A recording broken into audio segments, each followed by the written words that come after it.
Évangile de Jésus-Christ selon saint Jean.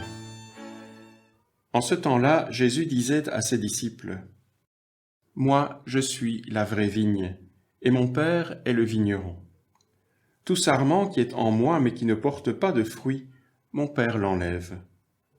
Tout sarment qui porte du fruit, il le purifie en le taillant pour qu'il en porte davantage. Mais vous, déjà, vous voici purifiés, grâce à la parole que je vous ai dite. Demeurez en moi, comme moi en vous.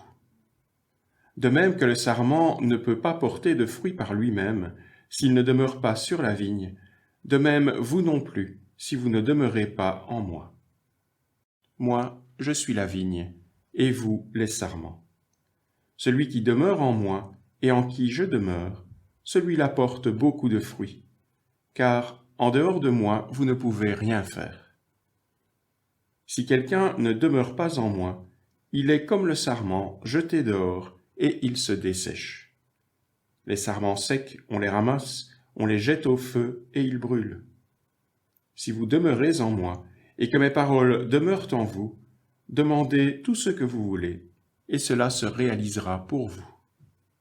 Ce qui fait la gloire de mon Père, c'est que vous portiez beaucoup de fruits, et que vous soyez pour moi des disciples.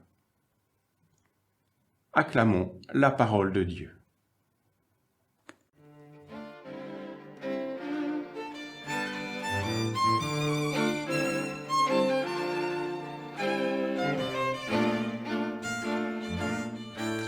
Frères et sœurs, l'Évangile d'aujourd'hui nous invite à une chose à la fois très simple et très difficile. Il nous invite à demeurer en Jésus comme lui demeure en nous. Or, comment Jésus demeure-t-il en nous ? « Je suis avec vous tous les jours, jusqu'à la fin du monde », dit-il à la fin de l'Évangile de Matthieu. Tous les jours, jusqu'à la fin, demeurez en lui comme lui en nous. Ce commandement de Jésus, si simple en apparence, est pourtant aux antipodes de ce à quoi nous pousse le monde où nous vivons. Celui-ci nous incite, au contraire, à ne jamais demeurer en place, mais à sauter continuellement d'une chose à l'autre, à batifoler, à papillonner, à zapper d'une image à l'autre, d'une nouvelle à l'autre, d'une relation à l'autre, d'une sollicitation à l'autre. Regardez le principe des réseaux sociaux. Il ne s'agit jamais de demeurer, mais toujours de capter le plus vite possible une bribe d'information pour passer à la suivante, et à la suivante, et à la suivante. Sans jamais s'arrêter plus que quelques secondes, il y a toujours autre chose qui attend, ou plutôt qui n'attend pas. Or, demeurer suppose justement de s'arrêter, de prendre le temps, de rester avec, de goûter. Si vous êtes amateur de vin, vous le savez bien. Pour goûter un bon cru, il ne s'agit pas de boire le plus possible, le plus vite possible. Non, il s'agit de prendre le verre, de sentir le bouquet, d'admirer la robe, de prendre une gorgée, de laisser le vin jouer avec les papilles gustatives, de s'imprégner de ses saveurs avant d'en apprécier la longueur en bouche. De la même façon, si vous voulez apprécier une œuvre d'art, un tableau par exemple, il ne s'agit pas d'y jeter un coup d'œil rapide avant de passer au suivant. Non, il faut prendre le temps de s'asseoir et de contempler, de laisser le regard flotter sur l'œuvre, en sorte que les détails apparaissent petit à petit, avec le jeu des couleurs, des formes, des symétries, des symboles et des significations. Tout ce qui n'apparaît pas immédiatement, mais qui se révèle peu à peu à mesure que l'on prend le temps de demeurer. Voilà ce à quoi le Seigneur nous invite avec lui. Et voilà sa façon d'être avec nous. Demeurer. Non seulement il est toujours avec nous, présent, à nos côtés, mais il prend encore le temps de la patience, de la connaissance en profondeur, en sorte que nous lui devenions des familiers, proches, intimes. Jésus nous connaît d'une connaissance longue et patiente, bienveillante. Alors comment faire pour lui rendre l'appareil ? Comment faire pour, à notre tour, demeurer en lui ? Saint Jean nous donne une piste dans sa première lettre, et cette piste se déploie dans 2 directions. Celui qui garde ses commandements demeure en Dieu et Dieu en lui. Or, voici son commandement. Mettre votre foi dans le nom de son Fils Jésus-Christ et nous aimer les uns les autres comme il nous a commandé.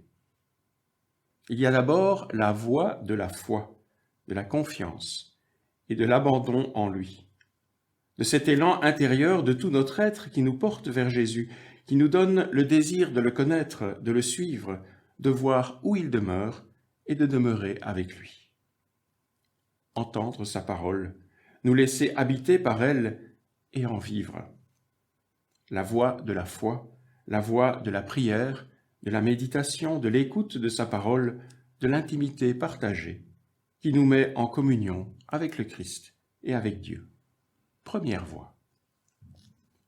Seconde voie, la voie de l'amour mutuel, la voie de l'action, où nous demeurons en Dieu parce que nous mettons en pratique entre nous l'amour même dont il nous aime, et que nous en éprouvons du coup la réalité dans notre vie. N'aimons ni en parole, ni par des discours, dit encore Saint Jean, mais par des actes et en vérité. Car lorsque nous agissons par amour, c'est-à-dire en voulant du bien à l'autre, en voulant le bien de l'autre, qu'il nous soit sympathique ou non, ce n'est pas la question, nous entrons dans le mouvement même qui anime Dieu à notre égard, et nous demeurons en lui. Voie de la foi, voie de l'amour. Jésus nous invite à prendre le temps avec lui, comme lui le prend avec nous. Et ainsi nous vivrons solidement ancrés, enracinés, puisant notre sève à la sienne comme le sarment ancré dans la vigne. Et notre vie portera du fruit en abondance. Tous les couples, tous les parents, tous les amis le savent.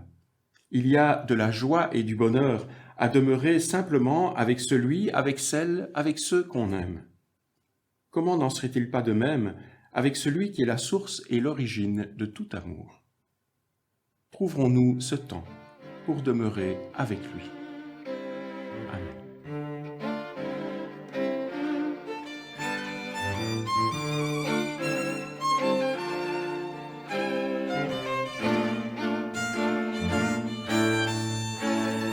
Pour accomplir les œuvres du Père, en croyant à celui qui a sauvé le monde,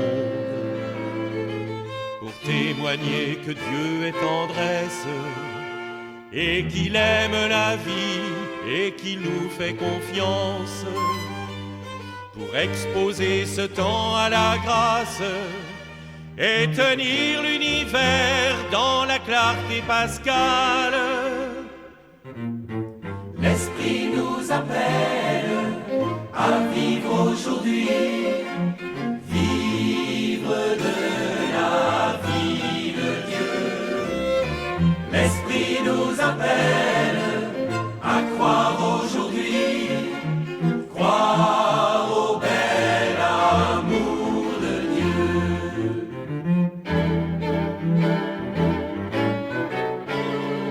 Pour découvrir les forces nouvelles que l'Esprit fait lever en travaillant cet âge. Pour nous ouvrir à toute rencontre et trouver Jésus-Christ en accueillant ses frères.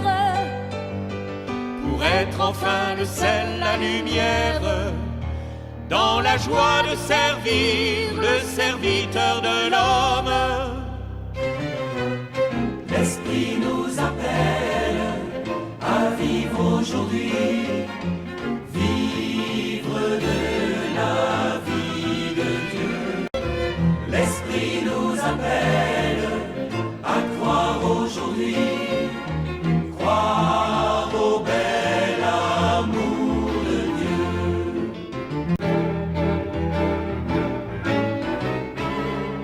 Pour inventer la terre promise, où le pain se partage, où la parole est libre,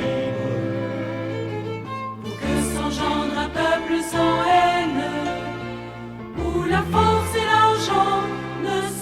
plus les maîtres pour annoncer le jour du royaume, sa justice et sa paix qui briseront les guerres.